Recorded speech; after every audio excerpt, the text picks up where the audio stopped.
गुरुवर शाश्वत सुख दरिस, यह नग्न स्वरूप तुम्हारा है। जग की नश्वरता का सच्चा दिग्दर्शन करने वाला है। जब जग विषयों में रच पच कर गाफिल निद्रा में सोता हो, अथवा वह शिव के निष्कंटक पथ में विष कंटक बोता हो। वो वर्धे निशा का सन्नाटा, वन में बनचारी चरते हो। तो शांत निराकुल मानस तुम तत्वों का चिंतन करते हो। करते तपसल नदी तट पर, साकी घड़ियों में समता रस पान किया। सुख दुख दोनों ही घड़ियों में अंतर ज्वाला हरती वाणी। मानो झड़ती हो फुलझड़ियाँ, भवबंधन तड़ तड़ टूट पड़े। खिल जावे अंतर की कलियाँ, खिल जावे अंतर की कलियाँ। आज तप कल्याणक का पवित्र दिवस है। सबको पता है कि आज 300 वर्ष की नेमिनाथ हो गए। 300 वर्ष, 1000 वर्ष की आयु लेके आई थी। और मल्लीनाथ का 100 वर्ष में बारात निकल रही, और नेमिनाथ जी की 300 वर्ष समय पे निकली। सब 20 साल के राजकुमार जैसे लगते। पर उन्होंने को एक पशुओं के बंधन को देख के, उनके बंधन कौन छुड़ाएगा, उन्हें अपने बंधन की याद आ गई कि अरे रे, ये मोह से जीव ऐसे बनता है, पशु पर्याय में जाता है।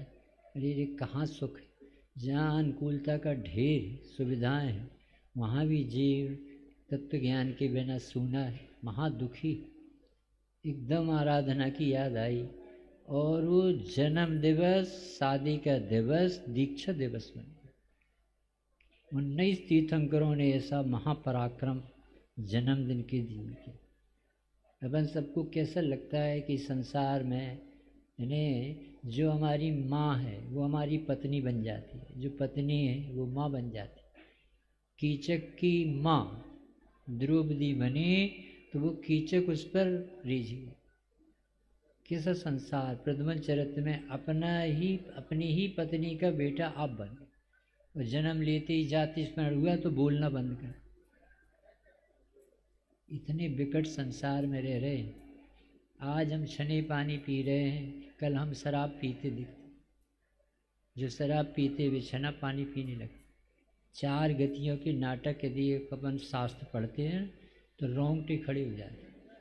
इन्हें 1/24 एक पूरा अवसर्पणी काल नहीं, 1/24 के विचार करते हैं तो रोना आता है कि कैसे जीव कहाँ परिभ्रमण करता रहो, इसका कौन ठिकाना। तो ये गर्भ कल्याणक जब होता है, हमारे प्रतिष्ठाचार्य रजनी भाई और आदरणीय सब संघ जो इतना सुंदर आयोजन रचता है, ये सचमुच में गुरुदेव के प्रताप से ये आध्यात्मिक रसीला बन गया। उसमें आत्मा को जोड़ दिया उन्होंने कि ये गर्भ कल्याणक यानी बात चिंतन में आ गई, वस्तु स्वरूप ख्याल में आ गया। अरे मैं ज्ञाता चैतन्य परमात्मा हूँ, ये गर्भ में आना, ये चिंतन में आना। कोई किसी का करता दर्द। अरे संसार में कोई सुखी नहीं, दर्पण में मुख दिखता है नहीं, विषयों में सुख दिखता है नहीं।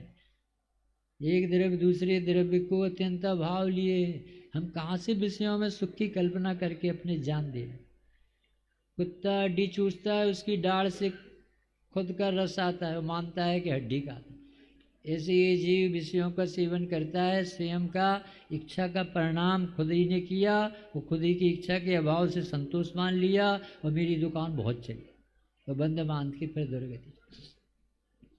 चौगति दुख जीव भरी है, परिवर्तन पंच करी है, सब विधि संसार असारा, या में सुख नाही लगारा।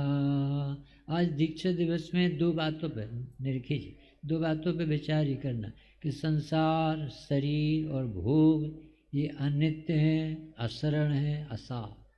इतना बड़ा पंडित साहब 3 खंड का अधिपति अपनी धर्म पत्नी और अपने हजारों बच्चों को जलते देखा और बचा नहीं पाया। हजारों देव जिसकी रक्षा करते हो, वो 3 खंड का अधिपति भी प्यासा मर जाए, बाहरे धिक्कार है संसार। किस आशा में जी रहा है जी, किन कल्पनाओं में ये अपने जिंदगी के अमूल्य क्षण को पूरा। कभी ये जिनवाणी न मिलती तो अपन को होश नहीं आता कि मैं कौन हूँ, आया कहाँ से, और मेरा रूप क्या संबंध, दुखमय कौन है, स्वीकृत करूँ परिहार का, कभी विचार ही में नहीं आता। अब तो यही सोचते भूख लग रही है ना भोजन करो, प्यास लग रही है ना पानी पियो, जीवन मरण ऐसा खेल हो गया था। ये तो हमें महाभाग हैं, पंच परमेष्ठी सिर पर हैं और वो हमें जगाने वाले मिल गए हैं कि भाई साहब ये निगोश से निकल के आए हो। नरकों में इतनी यातना सही है, स्वर्गों में भी कोई सुखी नहीं हुआ है, एक एक व्यक्ति तड़प रहा है, तुम्हें अपनी खबर नहीं आती। भगवान जिनेंद्र के आज नेमिनाथ के इस आयोजन में अनुमोदना करो, हे प्रभु संत साधु बन के विचरूं, वह घड़ी मेरी भी कब आएगी। संत साधु बन के विचरूं, वह घड़ी कब आएगी। चल पड़ूंगा मोक्ष पथ में, वह घड़ी कब आएगी। संत साधु बन के विचरूं, वह घड़ी कब आएगी। अभी हाथ में मोबाइल है, उसमें लिखा है हाथ में पीछे कमंडल, ध्यान आत्म राम। इसी शर्म लगना चाहिए कि हम केवल ज्ञान लेने की ताकत वाले मोबाइल से पूछते हैं हमारी मम्मी कहाँ गई, उसे सर्वज्ञ बनाते हैं। ऐसे नेमिनाथ के दीक्षा प्रसंग पर अपन पहुंच चुके, जिनने कभी 10 भाव पहले नादिर साहिब भाव में कौवे का मांस छोड़ा था, वो वहाँ से इनकी कथा चालू हुई और ये बढ़ते हुए वो राजमती का युग बना। कब? जब ये चिंता गति, मनोगति, चपल गति 3 भाई थे और विद्याधरनी थी वो प्रीतिमती, और उसने कहा था कि जो सुमेर पर्वत से मैं माला छोड़ूंगी और जो बीच में से झेल लेगा उससे शादी कर। और ये दोनों भाई चपल गति मनोगति फैल हो गए, और ये जो चिंता गति थी नेमिनाथ के जीव, इनने माला पकड़ ली।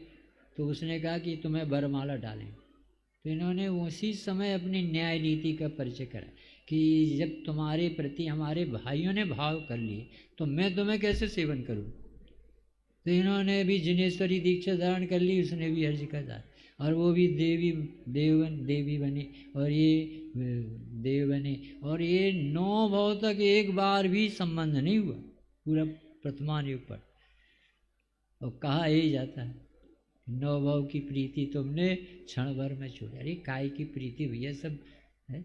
जब भरतरी की हालत सुनो ना कि अमर फल लाया राजा को दिया, और राजा को सबसे अच्छा सुख दिखता था कि मेरी रानी स्वस्थ रहे तो मुझे सुख भोगने को मिले।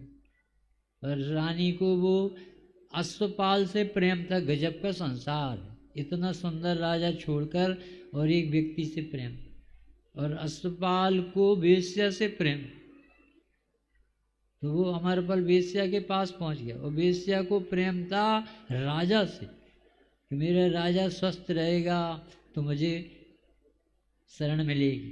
तो राजा देखते ही आश्चर्य में रह गया कि ये क्या मैंने तो ये अमर फल इसे दिया था। अरे सब कोई अपने अपने स्वार्थ की पूर्ति में लगे भैया, कोई किसी को नहीं चाहता। ये कथाएं अपन को जगाती हैं कि हम किस आशा में जी रहे। न शरीर साथ देगा, अगले भव में ये नाम नहीं रहेगा, शरीर नहीं रहेगा, संयोग नहीं रहेंगे। एक रावण का एक भी व्यक्ति अब रावण के पास नहीं बना। तीसरे नरक में डला, 7 सागर की आयु है, कोई साथी नहीं, कोई बचाने वाला। वो तो सीता जी के परिवार से उनके संबंध होना है, तो वो देव पर्याय में उन्हें संबोधने गए और सम्यक दर्शन हो गया, परंतु इस जीव का शरण सहाय कोई नहीं बाबू जी इसका। बहुत आज के दिवस गुरुदेव कहते थे, हम तो मुनि भगवंतों के दासानुदास। मुनि राजों का नाम लेते ही रोमांच होता है। धन्य उनकी प्रचुर स्वसंवेदन भावलिंग की दशा, प्रचुर स्वानुभव। ये कार्यग्रस्त दशा में नहीं हो सकता जो मुनिवरों के जीवन में होता है। घर में बैठे बैठे तीर्थंकर भी रवि सिज्जई वस्त्र धरो जन शासने, जनेन्द्र देव के शासन में वस्त्रधारी नहीं सींच सकता, यानी मुक्त नहीं हो सकता।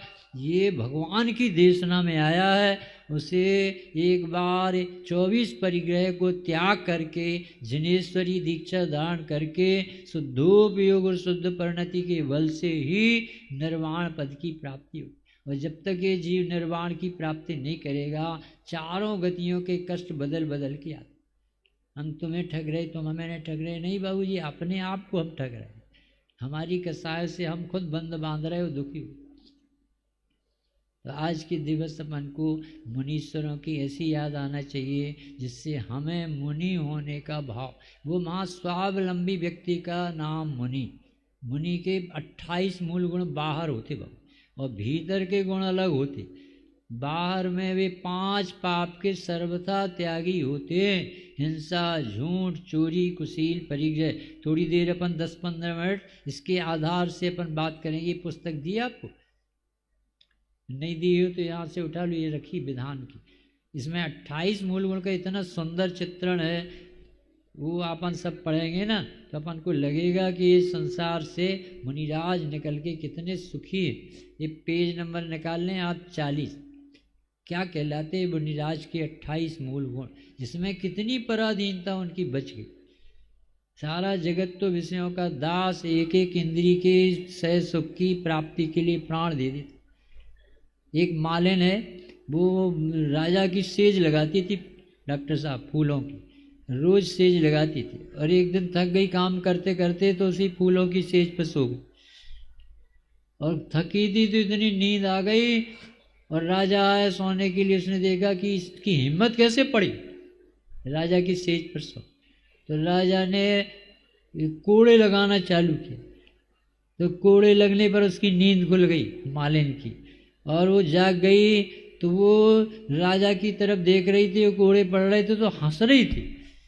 तो 4-5 कोड़े लगने के बाद राजा ने पूछा, ये समझ में नहीं आता, कोड़े लगने पर तो तुझे रोना चाहिए। सुनना भाई, सब लोग शिक्षा मिली कि कोड़े लगने पर तो तुझे रोना चाहिए, तू हंस क्यों रही? तो पंडित साहब उसने बोला कि जब मैं 5 मिनट इस स्टेज पर सोई हूँ तो इतने कोड़े पड़ रहे हैं, तो आप जिंदगी भर इस पर सोते, आपका क्या हो? एक एक इंद्री के विषयों में अपनी जान गई। भौरा की जान देखो कैसी जाती। ये तो बहुत पराक्रम है, बहुत बड़ा कार्य है जो अपन सबको आज अनुमोदना करना चाहिए। यदि कोई रात्रि का भोजन करता हो तो हाथ जोड़ ले कि मुझे अब नरक में नहीं जाना। अर्क ना दृश्यते नरक, जिसे सूरज का उजाला अच्छा नहीं लगता, रात्रि में भोजन करता है तो वो रात्रि में जाने का बंद कर रहा बाबू। ऐसा तारण स्वामी ने श्रावकाचार्य में लिखा, अर्क ना दृश्यते नरक। अर्क यानी सूरज, जिसे देखना अच्छा नहीं लगता है, उसे अंधेरे में जाने की तैयारी। आज अपने संजय बाबू ने कितने चरणान युग के उदाहरण दिए थे।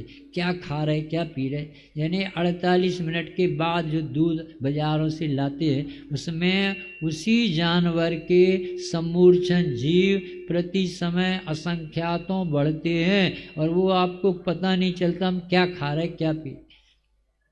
सारी सब्जियों पे कैसे कैसे कीटाणु नाशक डाले जा रहे हैं, क्या तमाशा है। यानी आपने 4 इंच की जीभ पर कंट्रोल नहीं किया बाबूजी, तो ये अस्पतालों में भरी रहेंगी। किडनी इन्फेक्शन होगा, हार्ट प्रॉब्लम होगा, टेंशन होगा, पायल्स होगी, ये बहुत बीमारियां हैं। एक वैज्ञानिक ने तो इतना लिखा भी, उन्होंने कहा कि जैनियों के कैंसर कम इसलिए होता है कि जैनी उपवास करते, उपवास से भोजन आहार जो अनाज नहीं लेते 24-24 घंटे, इससे वो कैंसर के कीटाणुओं को भोजन नहीं मिलता, इसलिए वो इनके जीवन में कम आते। यानी बाजार में तो हवा भी खाने लायक नहीं रहेगी। इतना आपको समझना पड़ेगा। एक व्यक्ति भगवान बनने निकला, आज अपन सबको दिखा नेमिनाथ का 56 दिन में केवल ज्ञान लेने वाला। कल अपन को केवल ज्ञान देखने मिले, मुनिराज के आहार देने मिले। तो अपन अभी उनके 28 मूल गुण का विचार करते, देखो क्या कहलाते मूल गुण। अहिंसा, सत्य, अचौर, अपरिग्रह और ब्रह्मचर्य, ये 5 महाव्रत है। 5 समिति, ईर्ष्या, भाषा, 41 पेज, 40 पेज। तजे सुराग देश भाव शुद्ध भाव धारते, परम स्वरूप आपका समाधि से विचारते। करें दया सुप्राणी जन चरे अचर बचावते, जजो यति महान प्राण रक्ष व्रत निभावते। देखो ये महाव्रत लेते हैं तो अपने राग से रक्षा होती है और सामने वाले के द्रव्य प्राणों की रक्षा होती है। क्या कनेक्शन है जैनी साहब। हम पानी छान के पीते हैं तो हमें वो पाप नहीं बनता जो जीव के घात से बनता होता है, और उन जीवों की दया अपने आप हो जाती। असंख्यातों जीव। एक बार गुरुदेव श्री को एक व्यक्ति, बहुत लंबी यात्रा में कोई जैन का घर नहीं मिला, तो एक व्यक्ति को जब 2-4 घर थे एक गांव में, एक लड़के ने देखा कि इनका चेहरा सूख रहा है, पसीना पसीना हो रहा, तो एक लोटा पानी गर्म करके लाए स्वामी जी को। संप्रदाय में थे तब की बात, और जब भी वो उद्देश्य नहीं लेते थे तो उनसे कहा कि गुरुदेव ये जल आपके लिए गर्म करके लाए, तो उन्होंने एकदम मना कर दिया कि नहीं मेरे लिए लाए मतलब हिंसा होगी। अरे बाबू जी एक लोटे जल, तो 1 लोटा जल जानते इसमें कितने जीव होते, 1 बूंद पानी में विज्ञान कहता 36,450 जीव, और ये छनते ही नहीं है जल का एक जीव, और इनका घात मेरे नाम से हुआ है, मैं उद्दिष्ट भोजन का त्याग। इतना प्यासा जीवन तो भी उन्होंने उस भोजन का निषेध, आहार पानी का निषेध।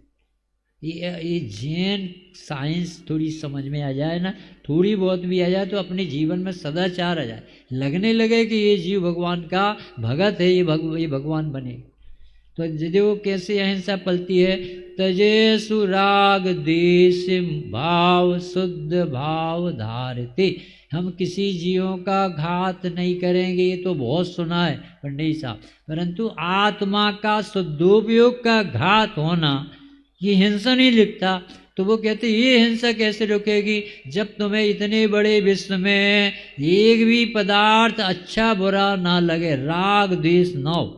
कब नहीं होगा राग द्वेष कि कोई श्रेणिक यशोधर मुनिराज के गले में सर्प डाले और मुनिराज को रंच मात्र भी कसाय ना, क्यों नहीं आएगी कसाय? क्योंकि श्रेणिक नाम का आत्मा जो जीव है वो सर्प डाल ही नहीं सकता, वो अपने परिणाम बिगाड़ के नरक का बंध तो कर सकता है, पर ये सर्प का संयोग मेरे उदय से हुआ। ये टेक्निक है, ये तत्व ज्ञान है जिससे राग द्वेष मिट सकता। क्यों यशोधर मुनिराज को श्रेणिक के प्रति द्वेष, राग द्वेष क्यों नहीं हुए? क्योंकि श्रेणिक को जीव देखा, और जीव का स्वभाव ज्ञानादन्यति करोति किम, ज्ञान के अलावा क्या करे वो जीव, तो वो भाव हो रहा है तो उससे तो बंधन हो रहा है। पर जो सर्प आया, सर्प अपनी क्रियावती शक्ति से आया और मेरे असाता का उदय से आया, उसके कारण से नहीं आया। क्या कला है सुनो जरा। राग द्वेष क्यों नहीं होते मुनिराज की? क्योंकि उन्हें तत्व ज्ञान ऐसा हो गया है कि जीवम जीवम दब्बम, 2 जाति के द्रव्य हैं और उनमें अत्यंत भाव है, और एक द्रव्य दूसरे द्रव्य का कर्ता नहीं है। ये विद्या पढ़ ली ना तो पड़ोसी से नहीं 3 लोक से आपके द्वेष खत्म हो जाए, 3 लोक से अनंतान मंदी मिट जाएगी। एक अहिंसा धर्म भी निश्चय वाला और व्यवहार वाला। एक व्यक्ति जैन साहब पड़ोस में आए, और वहाँ एक अन्न मत का व्यक्ति रहता था जो जैनियों से चिढ़ता, तो उसने चिढ़ाने के लिए एक टुकना भर कचड़ा लिया, उसके दरवाजे में फेंका। तो जैन साहब निकली मंदिर जाने के लिए, उन्होंने कपड़े बदले, साफ किया, और जब नहा के पूजन करके आए और उस घर में जिसने कचरा फेंका था एक टुकना भर के फल फूल ले गए और फल फूल उसके घर में बिका। भाई साहब, हम और आप पड़ोसी हैं, अपन को साथ में रहना है, हमारे और आपके अच्छे विचार मिलते हैं, हम बहुत खुशी है कि हम आपके पड़ोस में हैं, इसलिए मुझे ऐसा लगा कि आपको कुछ भेंट की जाए।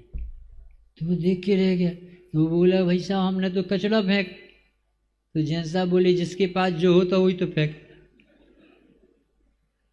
तुम अज्ञानता से कचाई करोगे तो कचड़ी तो निकलेगा, और सही समझ जगाओगे तो तुम्हें सब जीव भगवान दिखेंगे। तो किसी से राग द्वेष करके बताओ, ये एक लाइन भी पच जाए ना मुनिराज महिमा बनते। स्वामी जी कहते थे मुनि भगवान होते, चलते फिरते सिद्ध होते। डॉक्टर साहब की तो पूजन में आए, चलते फिरते सिद्धों से गुरु चरणों में शीसे झुकाते हैं, हम चले आपके कदमों पर नित्य ही भावना भाती है। मुनि यानी महास्वावलंबी जी, महास्वाधीन जी, विषयों का लंबटता संसार में पाई जाती है। हमारे मुनिराजों ने इंद्रियों को जीत लिया, विषय पानी भरे उनके पीछे पीछे लगे रहते। क्या दम है बाबूजी उस विषयों में, शक्ति कहाँ है जो सुख दे दे किसी, ये तो बहुत भ्रम है जी। तो हमारे मुनिराज को किसी से राग द्वेष नहीं होता, ये शुद्ध भाव का बल। शुद्ध भाव का बल यानी ये शुद्धता है कि कोई भी दिखेगी ना तो सब जीव भगवान ज्ञाता है, सब शरीर से भिन्न न्यारे चैतन्य चैतन्य अकर्ता है, शुद्ध है, ज्ञान स्वभावी है, ऐसा देखते ही राग द्वेष भाग जाते। अपने गोपाल दास बरिया का नाम सुना ना सब, उनकी धर्म पत्नी कितने विचित्र विचार वाली, यानी ऐसी कालर पकड़ के पंडित जी को मंदिर से ले जाती, चलो तुमने तमाकू नहीं भरी, अपनी ड्यूटी नहीं करी, वो बड़े पंडित जी बन के बैठ गए। और वे मुस्कुराती रहती थी। तो लोग कहते थे पंडित जी साहब आपको कौन सी मट्टी के पुतले हो, आपको गुस्सा नहीं आता? तो वो इतना सुंदर जवाब देते थे कि ये बताओ अपना मंदिर अपना स्वाध्याय सब काय के लिए, ज्ञान और वैराग्य जगाने के, और हमें अपनी पत्नी को देख के ज्ञान वैराग्य जगता है तो हमें क्या नुकसान है? जो जिसे सुखी होना है ना वो हर प्रसंग में सुखी रह सकते, और जिसे दुखी होना है वो मंदिर में भी। इंडिया में नाम जय हमारी जयचंदी की भैया ये कसाय है जो अपन सुख, ये हमारे मुनिराज महासुखी व्यक्तित्व का नाम कसाय का भाव। अरे पांचों पांडवों को अग्नि के जेवर पहना दी, गजकुमार के सिगड़ पर सिगड़ी रख दी, और एक विकल्प नहीं आया कि सामने वाला पापी। वो देखते थे भगवान स्वभाव से पर्याय में एक समय का परिणाम है, ये तो अभी छूट जाएगा, ये तो हमसे पहले मोक्ष जा सकता। भीम नाम के मुनि की कथा सुनो बाबू जी, उन्होंने जिंदा मुनि और अर्जिका को जला दिया था आग, इतने कई भाव से उनकी तकलीफ चली जा रही थी शादी। और वो जो भी व्यक्ति मुनि हुए भीम नाम के मुनि, तो उनको बार बार ये विकल्प आता था कि मैंने कैसे पाप कर लिए। मुनि अर्जिका को बताओ ये तो कितने पवित्र होते, मैंने क्या पाप। तो मुनि तो हो गए पर एक सल नहीं छूट रही थी, तो वहाँ पर स्वर्गों में वो दोनों मुनि अर्जिका तो समाधि करके ऊपर चले गए थे। वहाँ उनको विकल्प आया कि ये व्यक्ति अवधि ज्ञान से जाना, कैसे विचारों से गुजर रहे हैं, मुनि दशा में है, और अपना तो उपकार हो गया। तो वो आए महाराज जी के चरणों में नमस्कार किया और पूछा महाराज जी आराधना कैसी चल रही? कि भैया आराधना तो अच्छी चल रही है पर एक विकल्प नहीं टूटा कि मैंने यह सब पाप क्यों किया गृहस्थ साहब। उन्होंने कहा यदि वो व्यक्ति मिल जाए तो कि मैं उससे बहुत क्षमा मांगू हृदय से, मैंने ऐसी कैसी गलती कि महाराज जी आपने जो किया वो तो हमारा उदय था, और वो उसमें तो हमने समाधि धारण करके स्वर्ग की पर्याय प्राप्त कर ली, हम दोनों आपके सामने खड़े, आप ऐसे विकल्प छोड़ दो, इसमें कोई दम नहीं। कैसे प्रसंग प्रथमान युग में पढ़ो ना तो बहुत आत्मबल आप। तो ये कह रहे हैं कि यदि अहिंसा व्रत पालना है तो पहले घर में रह के मुनि बनो, फिर मुनि बनो। साधु बनोगे तो सिद्ध बनोगे और मुनीम बनोगे तो मुनि बनोगे। मुनीम यानी प्राकरणिक नहीं बनता है, जो होता है सेठ का वो सेठ जाने, वो तो ज्ञाता दृष्टा रहता, उसे न लाभ से मतलब न हानि से मतलब। ऐसे ही आपको रमे घर में ऐसी शांति से रहना सीखना है, जैसे हमारे गोपाल दास भरैया, सदा सुखदास जी, पंडित तोड़मल जी, भागचंद जी, कैसे कैसे प्रसंगों में उन्होंने शांति बनाए रखी। तो कोई भी वस्तु अच्छी बुरी नहीं है, जब ये तत्व ज्ञान होता है तब उसे ऑटोमेटिक जो समता आती है। और फिर वो व्यवहार क्या है कि जगत में फिर कोई भी प्राणी का घात ना हो। तीसरी लाइन, करें दया सुप्राण जंतु चर अचर बचावते। इतना सभी गुरुदेव के सामने कोई नीम के पत्ते फूल पर पैर रख दे तो कहते तेरे अनादि काल के और अनंत काल तक के इसमें कितने सिद्ध भगवान बैठे हैं जो अपन से पहले मोक्ष जा सकते, उनके ऊपर पैर रख। तो एक व्यक्ति बोला कि आपको किसने देखे? तो स्वामी जी बोले कि तू जानता सर्वज्ञ भगवान को। ऐसा तो लोक में व्यवहार होता, कितना चौकर, यानी देख आराधक को तो देख लो तो ऐसा लगे आत्मा दिख जाए। असत्य सर्वे त्याग बाक शुद्धता प्रचारते, जिनाग मानुकूल तत्व सत्य सत्य धारिते, अनेक नए प्रकार से वचन विरोध टारते, जजो यति महान सत्य व्रत सदा समारिते। असत्य क्या है? जो वस्तु का स्वरूप नहीं है उससे विपरीत बोलना असत्य। वस्तु का स्वरूप कैसा है? हर द्रव्य अपनी मर्यादा में, अपने चतुष्टय, किसी को किसी का कर्ता धर्ता मानना, किसी को दोष लगाना, किसी से कुछ चाहना, आरोप लगाना, ये सब असत्य। अपने बनारसी दास जी से अकबर ने पूछा, बताओ ये चिड़िया जिंदा है कि मरी? तो उन्होंने कहा कि बाबूजी ये चिड़िया मरी। तो अकबर ने छोड़ दी। कहिए अरे पंडित जी तुम तो कहते थे भाई हम सत्य बोलते हैं, देखो जिंदा चिड़िया है और तुम कह रहे कि मर गई। कि साहब हमारा सत्य जीव के लिए, अहिंसा के लिए, धर्म के लिए, शांति के, हमारा सत्य बातों के लिए नहीं है कि हम तो मंदिर नहीं जाते, बिल्कुल सच्ची बोल रहे। ये सत्य कि नरक निगो जाने की तैयारी। अरे सत्य वो है जो तुम्हें स्वभाव में जोड़े, सत्स्वरूप में जोड़े। सत्य सत्ता सत्य, सत्य अपने अस्तित्व है, उसके आश्रय से शांति प्राप्त होती। झूठ बोलने की जरूरत कहाँ है? जिसे अपना अस्तित्व पर से प्रभावी दिखता, सुरक्षित दिखता है, वो झूठ क्यों बोले? तो हमारे ज्ञानी जनों की झूठ ऐसी छूट गई कि अब उन्हें लौकिक प्रयोजन ही नहीं साधना, और झूठ से काम नहीं बनते। काम तो अपनी योग्यता से पुण्य के उदय में बनते। हम झूठ बोले क्यों? तो हमारे मुनिराज की आत्मा के बल से झूठ भी छूट।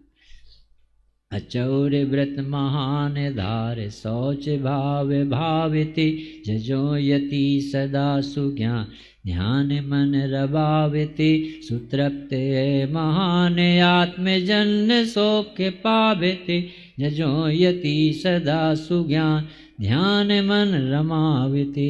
अचौर व्रत के धनी होते हमारे मुनिराज, हमारा चित्त चुराते। अभी चर्चाओं में आए कि अपने मुनिराज अचौर व्रत के धारी हैं और चित्त चुराते, ब्रह्मचर्य के धारी हैं और मुक्ति रानी पर रीस। कैसे अलंकारिक ढंग से आचार्यों ने निरूपण की। ऐसे अपने मुनिराज अचौर। अब जरूरत क्या है?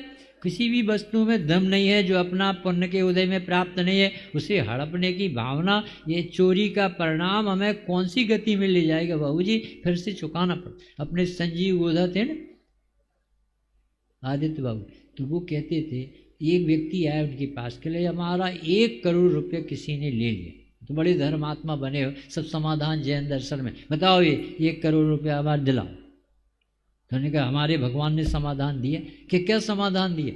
कि या तो तूने इनके 1 करोड़ पहले लिए होंगे इसलिए उसने लिए, तो भूतकाल को याद कर। भगवान झूठ नहीं बोलते, बिना उदय के कोई घटना नहीं। पंडित साहब पहले तूने लिए होंगे तो आज उसको देना पड़ेगा, और दूसरा ये यदि उनने नहीं लिए होंगे तो तुझे चक्रवर्ती ब्याज सहित मिलेंगे, इसलिए चिंता नहीं। तो धर्म ध्यान में लग, आत्मकल्याण कर, किसी से लड़ाई भिड़ाई मत करना।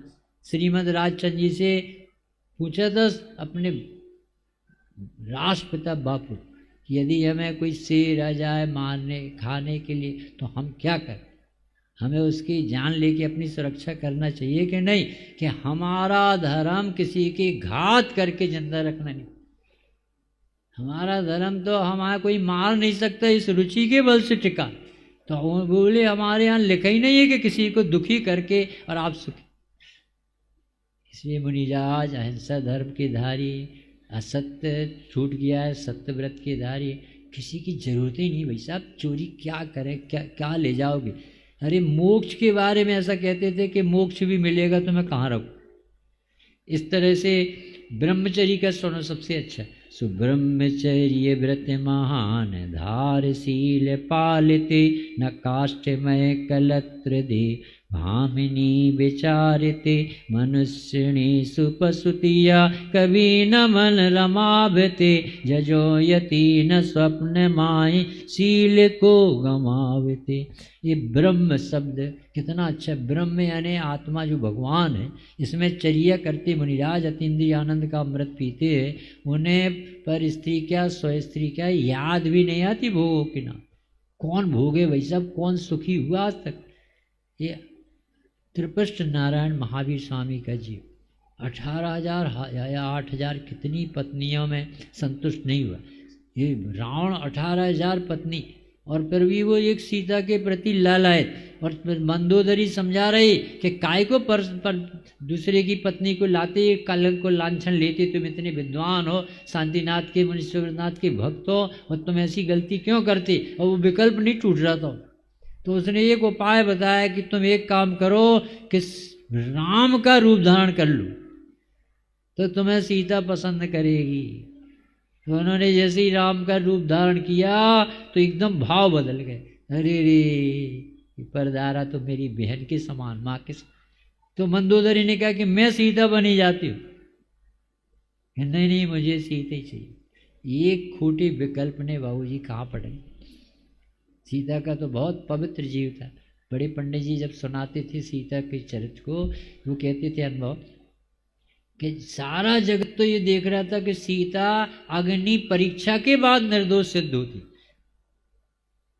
और भगवान ये कह रहे थे कि पवित्र थी, सारे जगत को पवित्रता अग्नि परीक्षा के बाद जची। ऐसे ही आत्मा पवित्रता की खदान है, परमात्मा है। बाद में तुझे जब समझ में आएगा, अनुभव होगा, तब कहेगा अरे भगवान है। मेरी आत्मा तो प्रागेय शुद्धता है। इस तरह से अपरिग्रही महाव्रत के धारी है मुनिराज।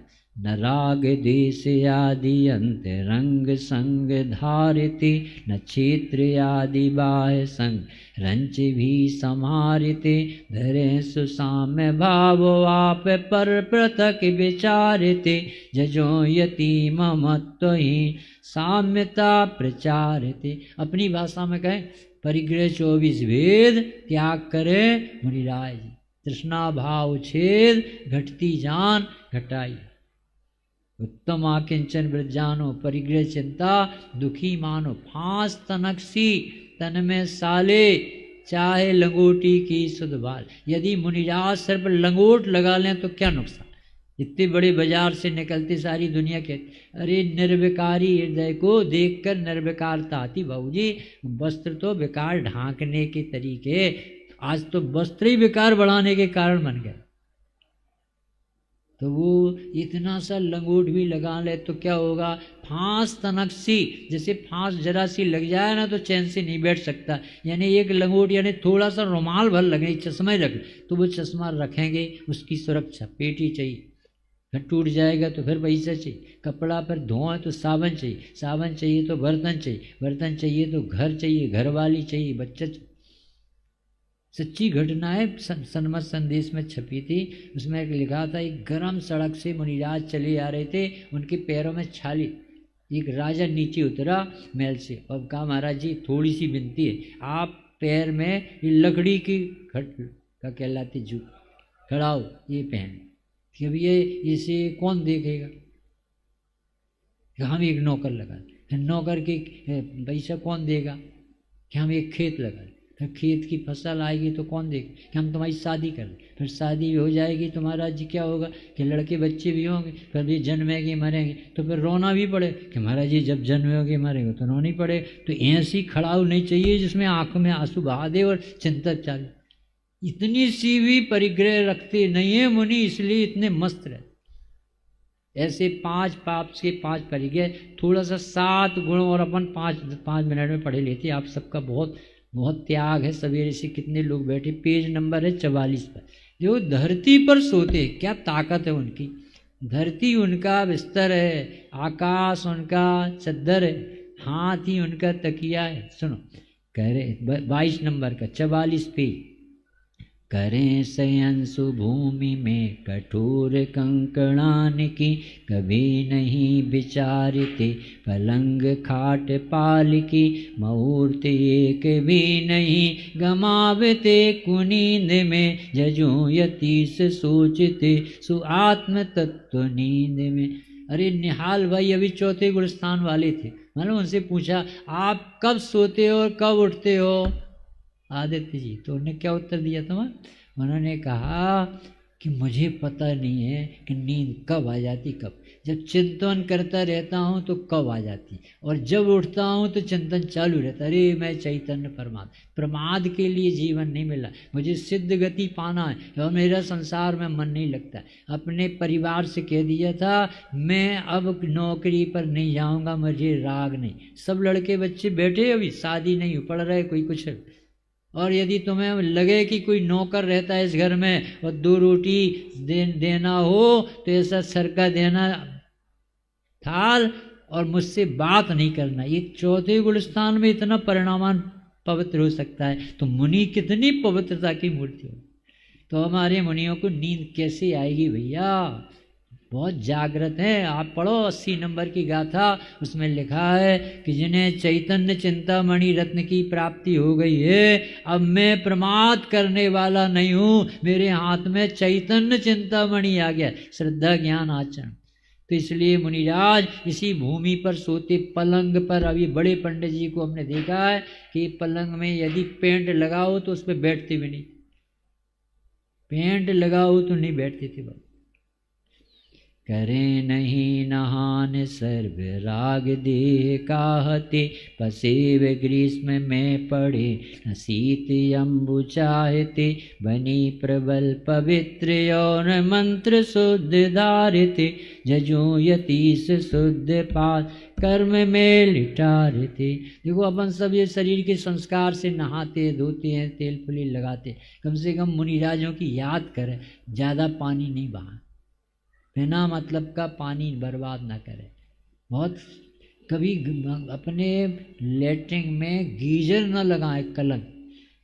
अपने बिना छने जल के मतलब वहाँ पर प्रयोग अनछने जल का न करें। वो लेटरिन में भी पानी डालें और बहुत खेद पूर्वक जाना चाहिए। कभी तेजाब तो डालना ही नहीं तो अपने चेहरे पे तेजाब पड़ेगी तो अपना क्या हो, नरकों में है फिर इसकी व्यवस्था। सुन लो भैया, ये नहाने का भी परिणाम मुनिराज को आता नहीं। नहाना त्यागा नहीं राजे भैया, नहाने का राग ही नहीं आता। क्यों नहीं आता? कि शरीर के संस्कार छूट। शरीर को कौन सजाए बाबूजी? असंख्यात जी मर जाते, जिसके श्रृंगारों में मेरा यह महंगा जीवन घुल जाता। अत्यंत असुचि जड़ काया से इस चेतन का कैसा धन्य हमारी मुनि दशा। अपन अनुमोदना करो और ऐसा पवित्र बल आपन को आए। मुनिराज नहाते नहीं, पसीना पहुँचते नहीं। गुरुदेव भी गीला कपड़ा हो जाता था तो ऐसा कपड़ा टांग देते, उसमें जीव आ गए समूर्छे। ज़्यादा पसीना आए तो भगवान की प्रतिमा नहीं छू सकता, गरम ठंडी उसमें जीव राशि पैदा हो। करे नहीं कबूल छाल वस्त्र खंड धोविति, दिगानी वस्त्र धारे लाल संग त्याग रूपिति।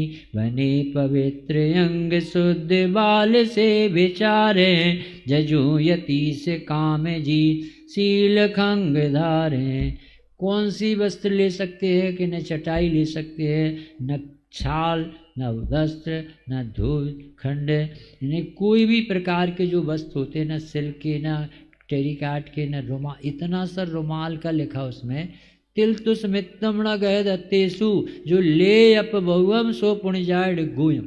जो मुनि सब पांचों पापों को छोड़ के 24 परिग्रह को छोड़ के जिनेश्वरी दीक्षा जिसने धारण की है वो तिल तुस मित्तम तिल तुस के बराबर भी परिग्रह ग्रहण करता है तो फिर उसे निगोद जाने का बंध और उसके अनुमोदनों को भी बंद। इसलिए हम किसी की साधना को भंग करने में निमित्त न बने। कभी मुनीश्वरों को कोई परिग्रह से न जोड़ें, चंदे चिट्ठे से न जोड़ें, उनको मंदिर बनवाने के काम न सौंपें। उनसे तो यही कहेंगे मैं आत्मा बताओ, आप आत्म कल्याण कैसे करे। सुखे से लौंचे मुष्टि मुष्टि धैर्य भाविते लखाए जन्म जंतु का सुखे से ना बढ़ाविते। ममत्त देह से नहीं न शस्त्र से न चाभते जजो यति स्वतंत्रता विचारे चित रमाविते। अब वो केस लॉन्च करते महीने 2 महीने में 3 महीने में 4। अब अपन सोच लो आज के लड़कों से कहना कठिन है बाबूजी, अब दाढ़ी बढ़ाने लगे, बाल ये पाश्चात्य सभ्यता देखते ना कितने चेहरों की दाढ़ियाँ बनाने की फैशन। अब इस जीव को अगले वो में बाल का जन्म लेना पड़ेगा जहाँ बाल बाल। एक मुनिराज जो तपस्वी थे भावलिंगी सत और एक बहन आहार दे रही थी और इसके इतने बड़े बड़े बाल थे कि वो नीचे गिरी आहार देते तो नीचे गिरे तो मुनिराज को अपनी पत्नी की याद आ गई कि ऐसी मेरी पत्नी के भी लंबे लंबे बाल थे। उसी समय आयु कर्म का बंध हुआ और वो जू हो गए उस बाल में। तो जब दूसरे अवधिज्ञानी मुनि आए उनसे पूछा कि हमारे यहाँ ऐसे मुनिराज आए थे ऐसे तपस्वी थे, वो कहाँ गए कि भैया इन परिणामों की बड़ी विचित्रता है, इन परिणामों का फल उस समय उनको आयु कर्म का बंध हुआ, वो जुआ बन के। अब सोचो जरा बाल से आपकी खाल की शोभा बढ़वा रहे, क्या किसे दिखाना चाहते, किसके लिए ये सब कर रहे। अभी अपने आमनाय का विचार करो, हम संस्कृति किसकी, हम सिद्धों के कुल के हैं, अरहंतों के कुल के, मुनिराजों के कुल के। हमारा जीवन बहुत पवित्र होना चाहिए। करे न दंत वन कभी तजा संगार अंग का लय सुखान पान ये बार साध्य अंग का तथापि तंत कर्ण का महान ज्योति त्यागति जतु यदि से शुद्धता अशुद्धता निवारती। अब दंत धोने के लिए कह रहे मुनिराज के पेट में मल नहीं रहता इसलिए दांत भी खराब नहीं होता। लिक्विड भोजन तीर्थंकरों का भोजन कैसा होता है, लिक्विड होता है। दांत में फंसे गाद के खींचला नहीं खाते, नमकीन और केले की चिप्स नहीं खाते, ऐसी कोई चीज़ नहीं जो दांतों में फंसे। इसलिए मुनिराज को दंत धोने की जरूरत नहीं पड़ती। खीर जैसी चीज़, गन्ने का रस जैसा अपन ने सुना। तो अभी सुनना जरा, अपन सब जो मुँह में गंदे गंदे पेस्ट लगाने लगे हैं उसमें हड्डी के पाउडर डले। पढ़ो आप, उसमें जो सफ़ेदी लाई जाती है वो हड्डी से बनती और वो उसमें सेंट डाले जाते और उसके लिए एसिड डाले जाते जिससे वो सड़े ना। क्या संसार है भाई साहब ये। अपन को बहुत कोई एक एक मूल गुण से बहुत सीखने में, बस 2 रह गए। धरे न यानी सभी लोग कसम खा के जाओ, ऐसे जितने जो पेस्ट बनते हैं भाई साहब ये सब गंदी चीज़ें। लिक्विड जहाँ होगा उसकी कितनी मर्यादा हो, और हमारे माध्यम से दांत का धोना है, न जाने कितनी जीवों को साफ करना। ऐसी कैसे देह बुद्धि जिससे अपन को उसका बदला चुकाना पड़े। गंदे चीज़ें कभी अपने घरों में नहीं आनी। आपके घर में कोई घुसे तो ऐसा लगे जैसे साधक के घर में। सादगी से हम भगवान बनने निकले।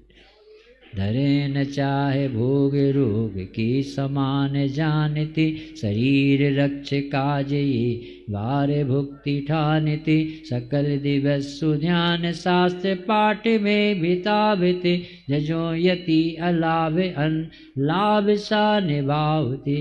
भोजन कितने बार लेना चाहिए, दिन भर मौन ही जूठा करना चाहिए। शरीर के पोषण के लिए यानी हमारी साधना में बाधा ना आए, ये उद्देश्य भोजन। तो मुनिराज दिन में लेते हैं, एक बार लेते हैं, तपस्चरण के लिए लेते हैं। कोई विकल्प हमें स्वाध्याय में बाधा न डालें, इसके लिए मुनिराज अपन स्वाद के लिए भोजन नहीं लो सब, और बार बार नहीं खाओ। अनाज को भी इतना नहीं, इतना अभक्ष ना जाए अपने पेट में। बाजार में तो मुनिराजों की याद करके बाजारों का खाना छोड़ दें। ये पंच कल्याण सार्थक तब होगा भाई साहब जब नेमिनाथ का ये आदर आए कि हे प्रभु आप तो शरीरी आत्मा का आनंद भोगते हो, अब मुझे भी वही आनंद चाहिए, मुझे भोजन का आनंद। लास्ट है, खड़े रहे सुले अन्न दे शक्ति देखते, न होए बल बिहारे तब मरण समाधि पेखते, करे सुआत्म ध्यान भी खड़े खड़े पहाड़ पर, जजो यति विराजते निजानुभव चट्टान पर। धन्य है वो मुनि दशा, जब तक पैरों में ताकत है तब तक ही आहार लेने जाते, कोई खड़े ना होते बने बैठ के लेना पड़े उस दिन से भोजन का त्याग हो जाता, कोई पकड़ के दिलाए उस दिन से आहार नहीं लेते। इस तरह से मुनि यानी भगवान है, साक्षात भगवान है। अपन सबको ऐसे दिगंबर मुनियों का स्वरूप सुनने समझने मिला, महाभाग। अपन 4 लाइनें पढ़ के समाप्त कर दें। विषयों की आशा नहीं जिनके, साम्य भाव धन रखते हैं, निज पर के हित साधन में जो निश दिन तत्पर रहते हैं, स्वार्थ त्याग की कठिन तपस्या बिना खेद जो करते हैं, ऐसे ज्ञानी साधु जगत के दुख समूह को बोलो दिगंबर मुनि भगवंतों की जय हो जय।